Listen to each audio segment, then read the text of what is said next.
Amber, you're here. How could you do that to Leah? Pinaghintay mo yung bata on her birthday. Amber, hindi ko sinasadya. Honestly, I don't know what happened. One moment I was preparing to leave for Leah's birthday and the next... I don't know how I fell asleep. Asleep? How brilliant. Amber, it's true. I was in the den all night. You can ask...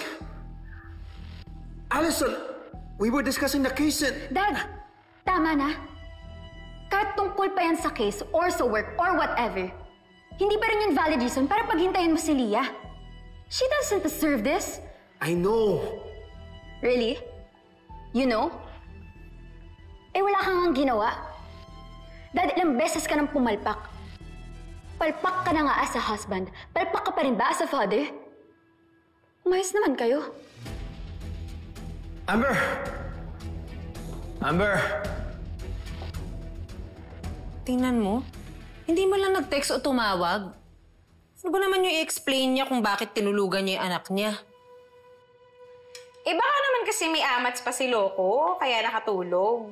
Amat sagad? Hindi ba pwedeng masama lang yung pakiramdam ng tao? O kaya may sakit? Carol, tinawagan mo na ba si Jenilyn? Manang Pilar, obvious naman na talagang binaliwala niya yung birthday ng anak niya. Sus, nigayahin to si Papa Dennis. May pa-cake na, may pa-flowers pa. At Manang, hindi lang para kay Leah, para kay Carol din. Buti pa, bes, ano pang hahanapin mo? Hindi lang husband material, daddy material din. Ano ang pinakain sa inyong Dennis na yan at bentang-benta siya sa'yo? Carol! Fern! Manang Pilar! Si Wilfred yun ah. Teka ko, Manang, ako na. Carol! Fern! Fern!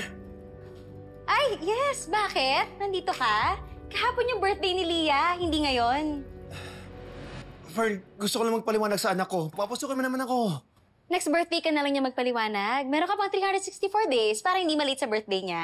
Sige, bye-bye. Fern! Leah, pasok. Super D, bakit wala po kayo sa birthday ko kahapon? We were waiting for you. Baby, that's why I'm here.